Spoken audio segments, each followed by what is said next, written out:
بسم الله الرحمن الرحيم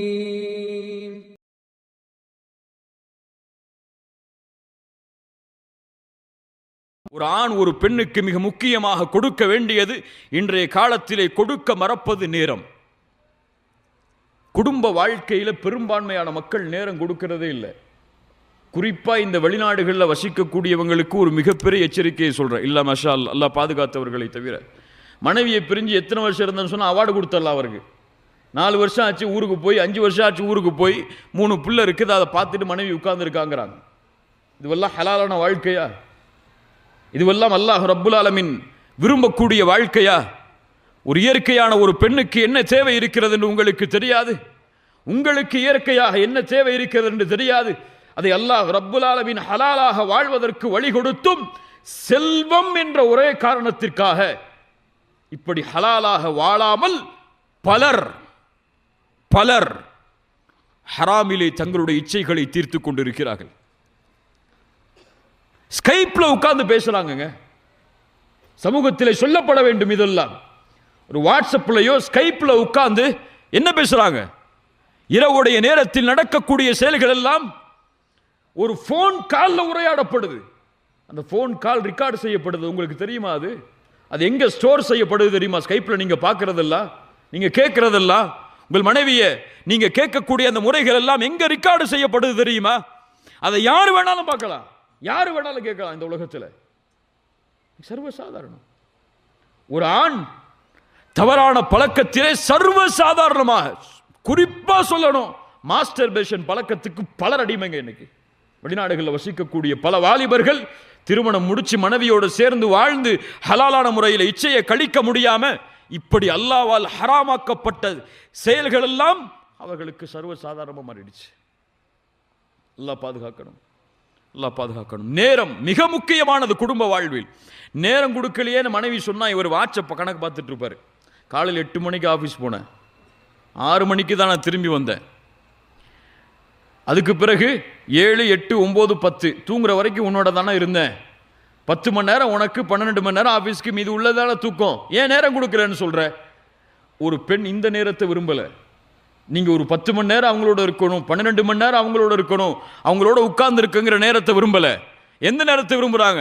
வீட்டில் உட்கார்ந்து இருந்தாலும் வாட்ஸ்அப்ல உட்கார்ந்து இருக்கீங்களே, வீட்டில் இருந்தாலும் போன் பேசிக்கிட்டே இருக்கிறீங்களே, இந்த நேரம் அவங்களுக்கு வேணும். அந்த பெண்ணுக்கு தேவை அந்த பெண்ணின் மீது கவனம், அவ்வளவுதான். நான் உன்னை பார்த்துட்டு இருக்கேன், நான் உன்னை பார்க்கிறேன், நான் உன்னை கவனிக்கிறேன், நீ தான் எனக்கு முக்கியம், மற்றதெல்லாம் முக்கியம் இல்லைன்னு தெரியணும். அந்த பெண்ணுக்கு என்னை விட இவருக்கு போன் தாங்க முக்கியம்னு தெரிஞ்சா என்ன நடக்கும்? குடும்பத்தில் மகிழ்ச்சி இருக்குவா? அந்த பெண் சந்தோஷத்தை கொடுப்பாளா? இப்போ நேரம் குடும்ப வாழ்வில் மிக முக்கியமானது. இது இருந்தால்தான் மகிழ்ச்சி அந்த குடும்பத்தில் அமையும். குடும்பத்தோடு உட்கார்ந்து இஃப்தார் செய்யுங்க, குடும்பத்தோடு உட்கார்ந்து சஹர் செய்யுங்க, குடும்பத்தோடு ஒரு நாள் வெளியே போய் ஒரு ஹோட்டலில் போய் சாப்பிடுங்க, பிள்ளைகளுக்கு நேரம் கொடுங்க. நீங்க எப்படி உங்க மனைவிக்கு முக்கியத்துவம் கொடுக்கிறீங்களோ அப்படித்தான் அவங்க உங்களுடைய பிள்ளைகள் அவங்களுடைய மனைவிமார்களுக்கு முக்கியத்துவம் கொடுப்பாங்க. உங்களை ரோல் மாடலா எடுத்திருப்பாங்க.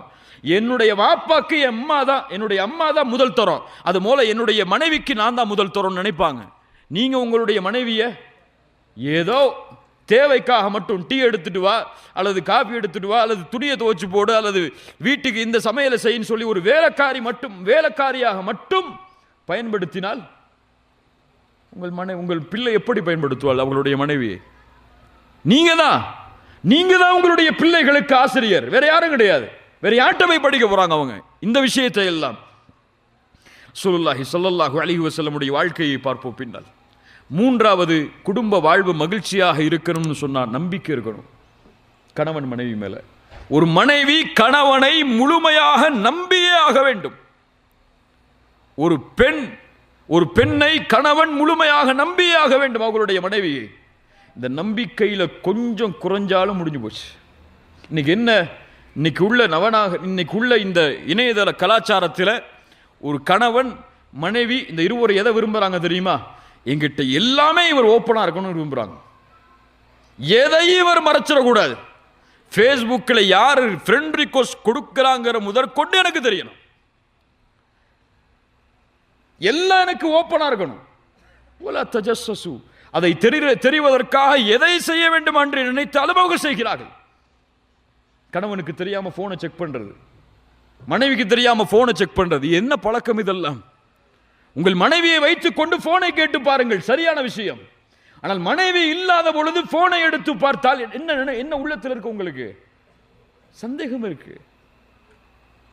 உங்கள் கணவன் இல்லாத பொழுது அவர்களுடைய போனை நீங்கள் ஒரு தவறான எண்ணத்தில் யாரோட பேசியிருக்காரு, யாரோட ஃபேஸ்புக்கில் சாட் பண்ணியிருக்காரு, யாரோட வாட்ஸ்அப்பில் சாட் பண்ணியிருக்காரு அப்படின்னு பார்க்கறதுக்காக போனை திறந்தீங்கன்னா அந்த வாழ்க்கையா?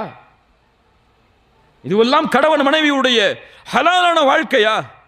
கணவன் இருக்கும் பொழுது போனை கேளுங்க, தவறு இல்லை. இப்படித்தான் ஒரு ஷேக்கிட்ட வந்து ஒரு மனிதர் கேள்வி கேட்கிறார். ஷேக், என்னுடைய மனைவி பகல்ல பார்த்தா அவளுடைய முகம் கொஞ்சம் தான் பிரைட்டா இருக்கு, ஆனா இரவுல போர்வைய என் மனைவி போட்டுட்டா அவளுடைய முகத்திலிருந்து அப்படி வெளிச்சம் எல்லாம் வெளியேறுது அப்படின்னாரு. அந்த ஷேக் சொன்னாரு, உங்க மனைவி உங்களுடைய போனை செக் பண்றாங்க, அந்த போனுடைய லைட் அதை மூல பாருங்க, அந்த போர்வையை திறந்துனாங்க. அப்படிதான் எனக்கு கலாச்சாரம் மாறிடுச்சு. அல்லாஹ் ரப்புல் ஆலமீன் நம்மை சீர்படுத்துவானாக. கண்ணியத்துக்குரியவர்களே, இப்படி நம்பிக்கை கணவன் மனைவியிடத்திலே பரிமாறப்பட வேண்டும். அப்படி கணவன் மனைவி நான் ஓப்பனா இருக்க தேவையில்லை. மனைவி என்னை பத்தி என்ன தெரியணும், அந்த பெண்ணுக்கு என்னை பத்தி என்ன தெரிஞ்சிருக்கணும், அதெல்லாம் அந்த பெண் தானே, அவன் மனைவி தான், அவளுக்கு என்ன தெரிஞ்சிருக்கணுமோ அதான் தெரிஞ்சிருக்கணும்னு நினைச்சா அதுவும் தப்பு தான். இன்னும் பல பேருக்கு நம்ம இடத்துல நம்ம எவ்வளோ சம்பளம் வாங்குறோம்னு நம்ம மனைவிக்கு தெரியாது, மறைச்சு வச்சிருக்கோம். ஏன்? அதுல ஒரு காரணமும் இருக்கு. 2 பவுன் 4 பவுன் அடுத்த மாசம் மாறிடும்னு. ஆனால் வெளிப்படுத்த வேண்டிய விஷயங்கள் எல்லாம் வெளிப்படுத்த முக்கியத்துவமே இல்லை. ஒரு மனைவிங்கிறவர் தன்னுடைய வாழ்க்கையில நெருக்கமானவள், தன் கஷ்டத்தையும் இன்பத்தையும் பகிர்வதற்கு நெருக்கமானவள் என்ற உறவே இல்லை. ரசூலுல்லாஹி ஸல்லல்லாஹு அலைஹி வஸல்லம் ஜிப்ரீல் அலைஹிஸ்ஸலாமை நேரடியாக பார்க்கிறார்கள். ஹிராவுடைய குகையில் பார்த்தவுடன் பதட்டம் ஏற்பட்டு வஹி இறங்கியதற்கு பிறகு யாரிடத்திலே ஓடுகிறார்கள்? கதீஜா ரலியல்லாஹு அன்ஹாவிடத்தில். சொன்ன என்ன நடந்தது என்பதை அந்த போர்வையை போற்றி நிதானமானதற்கு பிறகு வெளிப்படுத்துகிறார்கள். இதுதான் நடந்துச்சுன்னு சொல்லி யாரை முதன்மையாக்குனாங்க? அல்லாஹ்வுடைய ரசூல் ஸல்லல்லாஹு அலைஹி வஸல்லம் தங்களுடைய மனைவியை, தங்களுடைய கஷ்டத்துக்கு தீர்வு வீட்டில் இருக்குன்னு நினைச்சாங்க. ஆனால் இன்னைக்கு நமக்கு அப்படி இல்லை முதன்மை. நம்ம கஷ்டத்துக்கு தீர்வுனா நம்ம ஃப்ரெண்டுக்கு கால் பண்ணுவோம், வேறு யாராவது நமக்கு தெரிஞ்சவங்கள தான் கால் பண்ணுவோம். மனைவியா அதெல்லாம் ஒன்றும் இல்லைம்மா நல்லதா இருக்கேன்னு விட்டுருவோம். மனைவியா அதெல்லாம் ஒன்றும் இல்லை நல்லதாங்க இருக்கேனா அப்படின்னு விட்டுருவாங்க. இப்போ இந்த முதன்மை குடும்பத்தில் கணவனும் மனைவியும் ஒவ்வொருவரும் ஆக்கப்படவில்லை என்றால் சந்தோஷம் இருக்காது, மகிழ்ச்சி இருக்காது. அது உங்களுடைய உறவு, உங்களிடமிருந்து படைக்கப்பட்ட பெண் அவள், உங்களுக்காகவே தங்களுடைய வாழ்க்கையை அர்ப்பணித்த பெண் அவள், அர்ப்பணித்த ஆணவன். இந்த உணர்வு இந்த இருவருக்கும் மத்தியிலே பகிரப்பட வேண்டும்.